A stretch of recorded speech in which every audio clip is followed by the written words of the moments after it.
It is 10 years and counting for the popular hot chocolate soul event at the Bushnell. Here now with the man behind the vision for this African-American themed event, June Archer. Yes, Mr. sir. Archer, I was good to see you. Dapper as always. Nice little pocket square. Thank you for having me as always. Appreciate it. I'm trying to look like you when I grow up, you know? Appreciate that. Let's do this. Before we start talking, let's give people a little taste of what hot chocolate soul is all about. Take a look. Most certainly. You've been there. 10 years ago, on a cold night in Connecticut, in a hole-in-the-wall club, a dream was born. Real artists with real talent, getting a real shot at being heard and seen. I remember that night. All we had was some hot chocolate to warm the soul. Today, that dream is transformed into a phenomenon that's taken each city by storm. Have you ever wondered what happened to real music, real talent, and the people that make it sound real good? Well, put away your phones and your computers. There's no need to vote to see who's the best or determine who's the most talented. You see, we've already done the work for you. We've got the best musicians, singers, and spoken word artists from around the country here on one stage. Nobody here wants to make the band or be idolized. These are real artists with real talent on the verge to greatness. I tell you what, your television hasn't sounded this good in a long time. I'm June Archer, and this is a taste of hot chocolate soul. Pretty good, man. You can dance like that. I got a two-step, you know. I see you got 3 steps in there. 3 or 4. Hey, listen, we try to just make sure that people come and have a good time, and that's what it's all about. But you're having a good time. This is your passion, right? 10 years and counting now. It's become a signature event, right? So, and sit here and looking back, it's one of the things that I dreamt about doing years ago as an artist, to actually come back and provide a platform for up-and-coming and emerging artists in New England. And it's took on a life of its own, and people love it. Why that's so important? Why is that having that platform for emerging artists so important to you? Well, to me it's important because it took me years when I was in my recording group, Room Service. It took us years of going back and forth to the Apollo Theater Wednesday night after Wednesday night trying to actually get discovered. So us doing so and being able to be successful at what it is that we did at that time, it's only right that I try to lessen the steps of those who are trying to come behind us. So you have music, there's poetry, there's dance.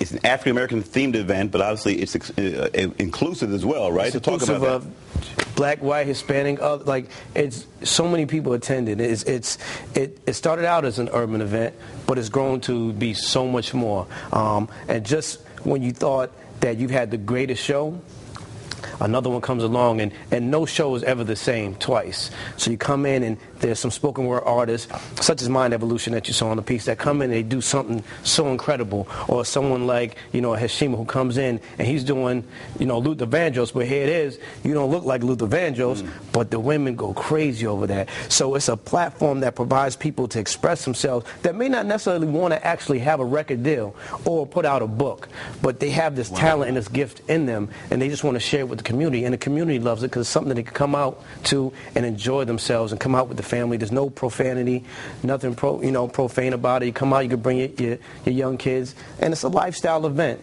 something that you want to introduce the kids to. You're an entertainment guru, right? So what's the biggest challenge for you? Is it finding talent or getting that talent and getting them on a national platform? What's more of a challenge?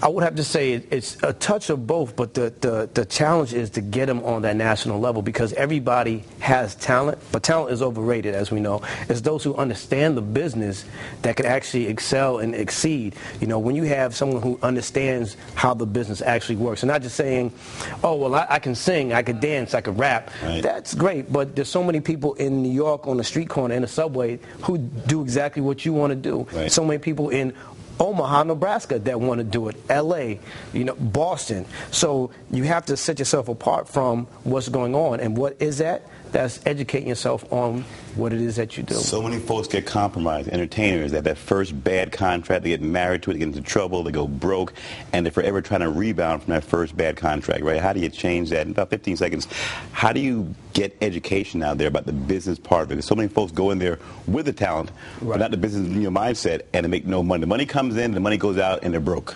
Right. One of the most important things you could do to educate yourself is attend seminars. And here we have one here in New England, the New England Music Seminar. And you can get information at newenglandmusicseminar.com.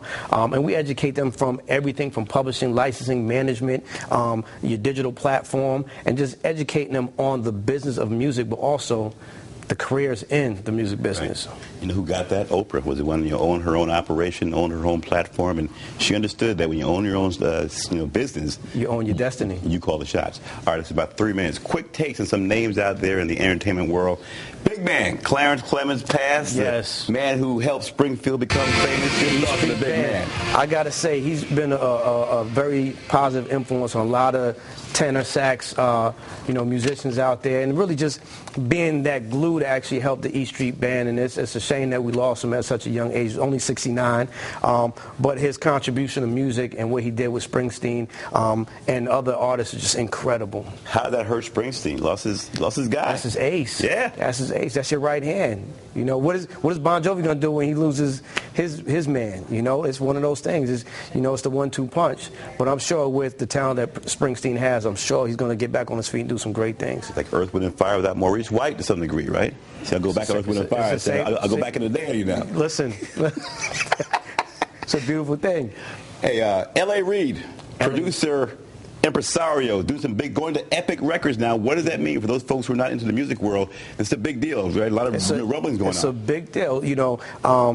L.A. Reid was very instrumental in bringing some of the biggest artists to light with his LaFace. We can say Pink, huge pop artist, Usher. He had TLC, Tony Braxton, and this gives him the opportunity to actually get back and reunite with some of those artists going over to Sony Epic. He'll be working with Pink again, I'm sure. Usher's over there, and it's going to be great for music.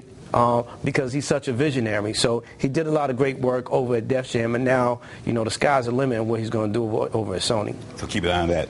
All right, and listen, I'm hearing through the grapevine that Jay-Z and Kanye are going to be collaborating. Yes. Watch the throne. Is that going to be disastrous, those two big egos, or could it be spectacular? I think we might be in for a big surprise. I think. How so? A lot of egos in the room now. A lot of egos in the room, but you have to look at what's going on. Kanye, Jay-Z, Watch the Throne is the name of the album. Watch the Throne? Watch the Throne. Yeah. Right now, tentatively, July 4th is the drop date. Okay, it's coming up soon. So it's done then. This thing's done. I heard from the grapevine that they took 5 tracks out. They're redoing some other records, but Kanye West is producing, as I mentioned. Pete Rock. Who else we have? Premier, No ID. So I think the album is going to be incredible. I think it's going to be one of those things that we... Expectations, though, Jude, right? I mean, that's a high bar, but right? If we know Jay-Z... Say again? I said, if we know Jay-Z like we know Jay-Z, I think we're in for a surprise. I think it's going to be something epic for the summer. All right, so July 4th, the name of the album again is... Watch the Throne. Watch the Throne. Jay-Z, all right. Kanye West. All right, June Archer, Hot Chocolate Fold, July 15th. July 15th. At the Bushnell. Please, come and support. It's one of the longest running events at the Bushnell Theater.